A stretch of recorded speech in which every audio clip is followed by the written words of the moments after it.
Welcome to the Frontier Faith Podcast. This is our first episode, and I'm Mike. And I'm Jeff, and Mike and I work with churches all around Alaska, and we are excited about this podcast, and we hope that this podcast will help equip the church through meaningful conversations. And the reason we want to have this podcast and the importance of meaningful conversations is because Jeff and I are both preachers, and sermons and classes are both very important, but there's something very, very vital and unique about having a conversation about a subject instead of the formality of a class and the directedness of a sermon. And we recently came across a stat and talking about our attention spans and how our collectively around America and around the West, our attention spans are getting worse. And the stat said that we are officially worse than a goldfish on average, that a goldfish's attention span is about 9 seconds.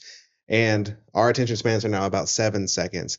And so part of the reason we wanted to have conversations is because we want to, and I think this isn't just us, but we see this with other types of podcasts and media, that there's sort of this pushback against the quick media bites, and conversations allow for nuance and to really time to unpack ideas. What were we talking about again? Exactly. So the name Frontier Faith, the reason we chose this name is for two big reasons. The first part of it being frontier. One of the official nicknames for Alaska is the Last Frontier, not to be confused with the Final Frontier, which is of course Star Trek. That's right. But the Last Frontier, and Alaska is very unique. It is a beautiful place. We love it here, but it has a lot of unique traits and experiences to be had within it.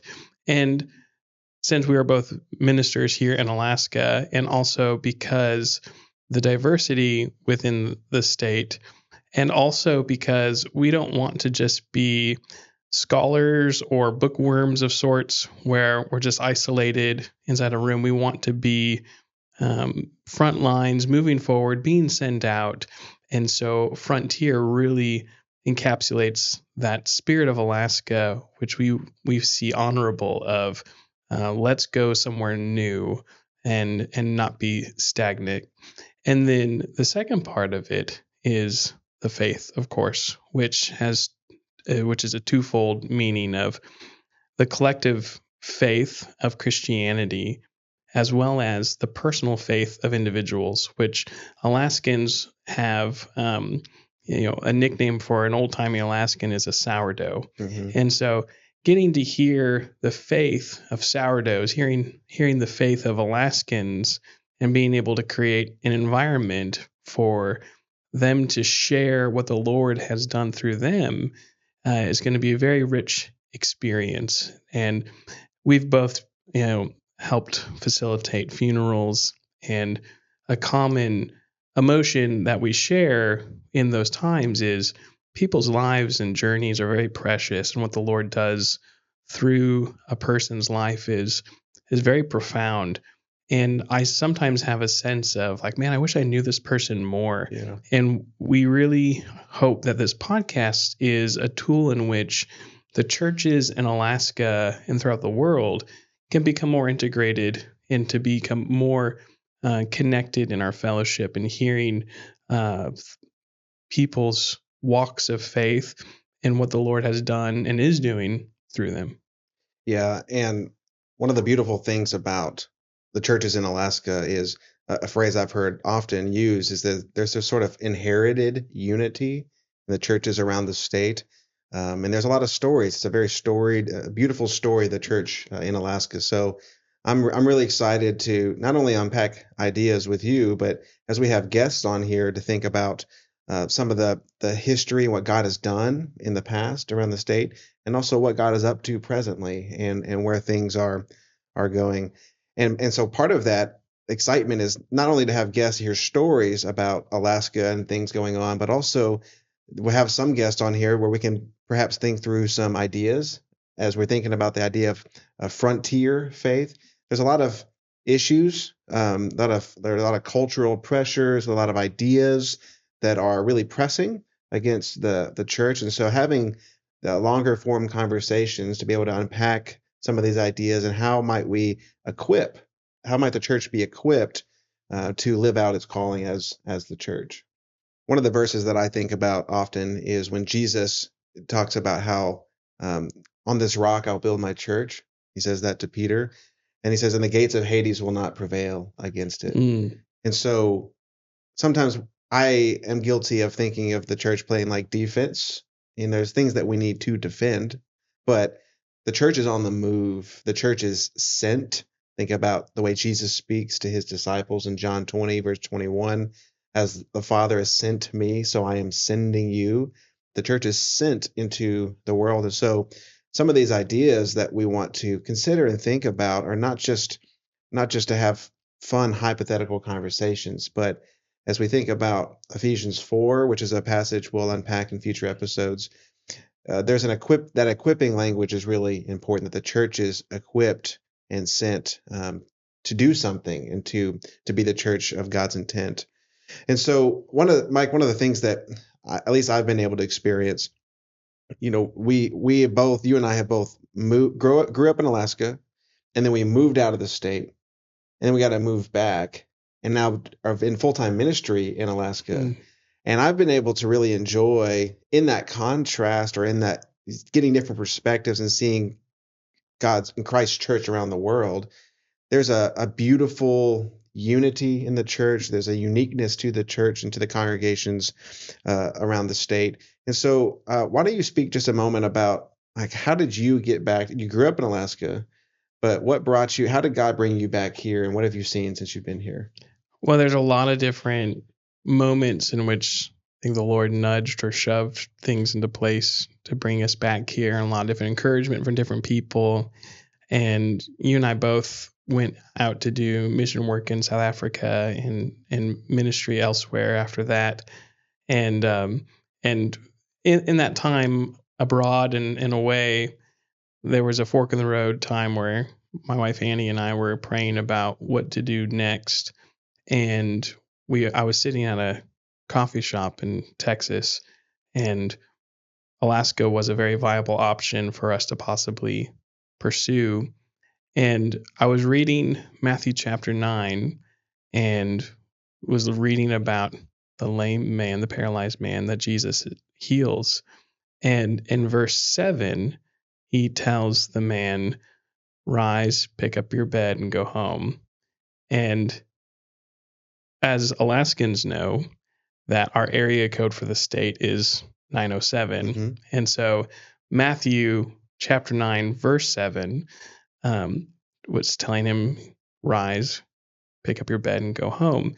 And there's so much that happened in the 7 to 8 years of being away from Alaska, and learning a lot, growing a lot, and really the Lord working on me. I think of a lot of healing taking place in a lot of ways too. And so I found a lot of resonance with this man, where Jesus has healed him, has affected him, and then tells him to rise and go home. And that it lined up with Matthew 9:7, 9:07. Mm. And so whether my imagination or the Lord using my imagination, the connection was formed, and I took that as a deep encouragement to more consider this. And we've been back now for come up on 11 years, and it's been, we thank God for this time. It's been very exciting and fruitful.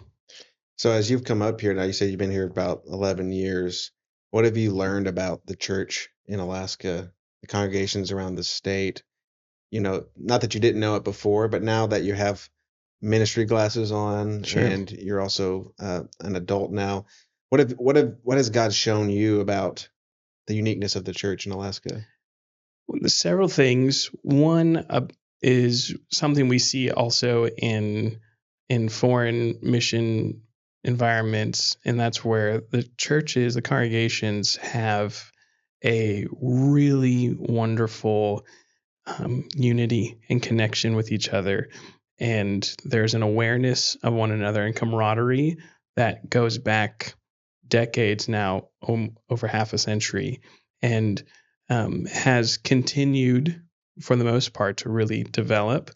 And so getting to work in that environment of us working collectively in a lot of areas, trying to be autonomous, but also aware, getting to serve in that environment and then try to encourage further momentum of that has been just really profound. And it makes me think of what Jesus prays for in John 17. And I'd like to read that real quick. John 17, verses 20 and 21, is Jesus in the garden as he's about to get crucified. He says, I do not ask for these only, but also for those who believe in me through their word, that they may all be one, just as you, Father, are in me and I in you, that they may also be in us, so that the world will believe that you have sent me. So Jesus' prayer of this oneness with God and each other is what makes the gospel believable. And us as preachers trying to proclaim God's word, trying to get the word of truth into people's ears, into people's hearts. Jesus, the thing he says is what's going to make it believable is our unity to God and each other. And so seeing that being really developed here amongst the congregation is very inspiring and something I constantly want to be contributing to. And I hope this podcast will do that. Yeah, me too. And I know that in our next episode, we're going to unpack the idea of unity even more. But I appreciate you reading that verse because there's a missional intent to unity. Unity is not just so that we can get along and tread through life. It's not just nice. Yeah, it's not just nice. It's important and it's purposeful. It's so that the world may know, right? And so, yeah, I think that is beautiful. That unity is something that God has created and it has a purpose. And so we hope that this podcast will be one of many resources that God uses to pursue and maintain unity. And we're thankful that you are engaged. And so we encourage you to listen, but to also subscribe wherever you are watching, whether it's YouTube or Spotify or wherever you find your podcasts. Subscribe, leave comments. You can also email us at thefrontierfaithpodcast@gmail.com. If you want to email us with comments or questions, maybe some topics you would like for us to explore, we'd love to do that as well. We'd also really value your participation in prayer and also in joining us on the podcast. Alaska is easily the largest state in the United States, and there's a lot going on in this large state. And it's also very, very unique as we've gotten to connect to 16 different congregations in person of the Churches of Christ and up here. And Fairbanks and Kodiak are both Alaskans, but Right. They're very different worlds. But it's exciting to also get to hear what's going on in different locations. So we hope to have many people from different locations and different leaders in here and many other guests too. So pray for us, pray for this new adventure. And I just think of, if you circle up the wagons all the time, you're never going anywhere. That's and right. we want to be bold and innovative and working collectively. So thank you for being here for the very first episode. You can say that you were there for day one. And Jeff and I are learning a lot about all of this and more. And we definitely aren't the authorities on truth. We don't have all the answers, but we know someone who does. That's right. And that's the one we're trying to follow. He's the one that we're seeking and proclaiming, and we're thrilled to do that together. So thank you for being here for the first episode, and Lord willing, there'll be many more. And we also want to give a good shout out as we conclude this first episode to our sponsor, Highland Hotel, a dear brother here at the congregation who's been helping us and support us. Highland Hotel in Palmer, Alaska. You can go to their website, highlandhotelak.com. That's HYLAND, highlandhotelak.com for current rates and availability. And so we're so thankful for them and the support they've given to us. God bless y'all, and we'll see you next time.